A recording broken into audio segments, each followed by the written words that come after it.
So E3 happened and it kind of sucked as usual. You got EA showing 3 games of 30 different versions of esports. Xbox bringing out a pretty good conference, showing things for all audiences. Bethesda blessing us with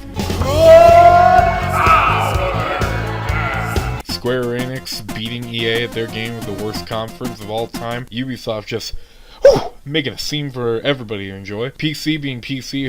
Who honestly cares, mate? Nintendo being Smash Brothers for 40 minutes. Snake!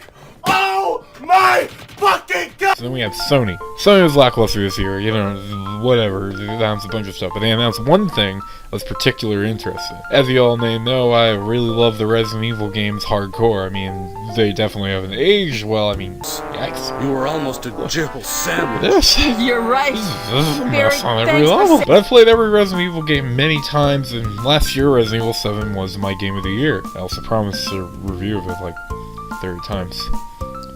Yeah, that sure did go somewhere. I've been waiting for Resident Evil 2's remake to show up for a long time, and here it is, and oh mama, that's spicy me. I'm a fair man.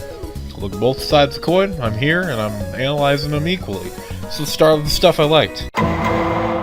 Okay.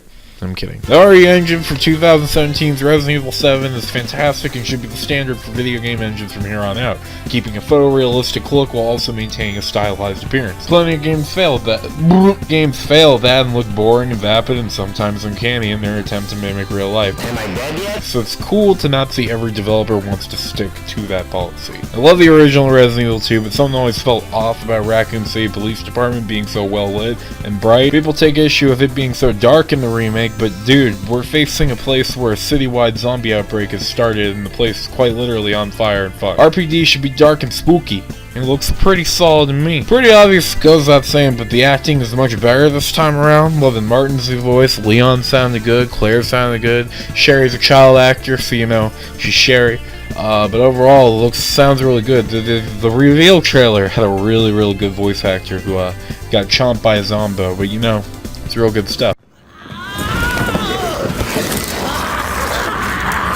Other than that, I love how the zombies look. They look really cool, they look much more modern. It's nice to see the RE engine used on something other than the weird molded people. The sound design is great. I think it just sounds really realistic. It looks real great. The new redesigns for Leon and Claire and Sherry and Martin all look really fantastic. I like how they're younger and more inexperienced, whereas Leon and Claire nowadays look older and more wise. It looks much better in the remake. It's all good. It all looks really good. There's not really anything I dislike about what was shown, but there's a concern I have. Music and overall atmosphere was the most important part of why Resident Evil 2 was dripping with fear.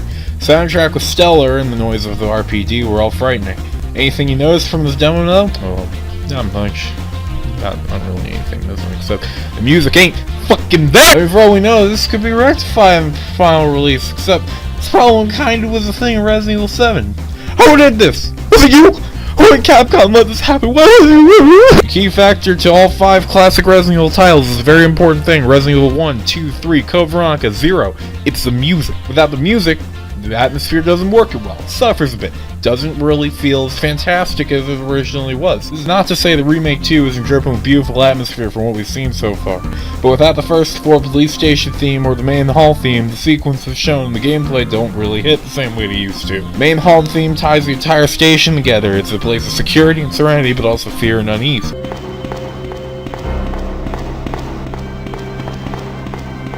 The first remake did this super right. They knew that some of the music was outdated for the remake version, so they opted for updated tracks, and they're still constantly playing in the right places. This gives off the same feeling as the original, but enhances it with a more subtle and eerie version of a pre-existing track. Resident Evil 7 missed background music most times, but when it did show up, it was super powerful and helped the atmosphere a ton. 78 Pages, for example, for its many faults and even being one of the worst horror games to come out in recent years, has an extremely effective atmosphere, and the soundtrack is nothing more than a steady drumbeat that increases in mouth. But one of the many reasons Resident Evil 2 is so great relies entirely on the soundtrack. To remove that just spits all over the eerie and disturbing feeling the original game tried so desperately to convey. I mean, it's basic history science. Without the music, 2 ain't 2. Sky Ain't Blue, Bob O'Reilly was written by The Who, Buckle My Shoe.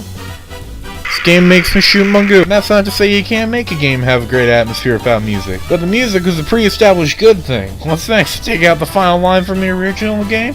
Hey, it's up to us to take out Umbrella. Regardless, despite my worries for the atmosphere and a couple other things I didn't mention, the Remake 2 looks great. I'm insanely excited about what it holds. Maybe we'll get a Nemesis remake next.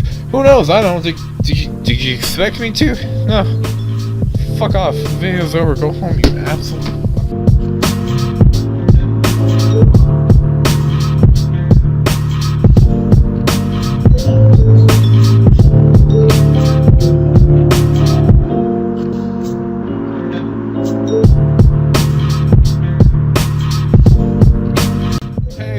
Watching this stupid video I made in like 48 hours. I haven't slept in 8 days. Please God, somebody call the police. Anyway, check out my channel. I got some good content. Every video made before 2017 is kind of trashy, but it's all there, so I mean there's that.